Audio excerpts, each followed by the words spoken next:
Hi అండి, welcome back to Sakshitha channel. ఈరోజు recipe వచ్చేసి బీన్స్ కర్రీ అండ్ చిక్కుడుకాయ అంటారు, టమాటా.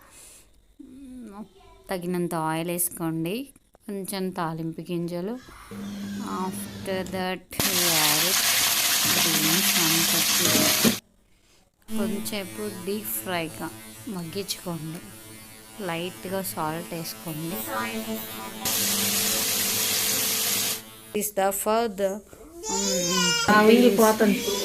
beans. Try to this mistake.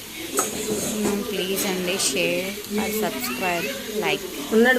Thank you for watching this.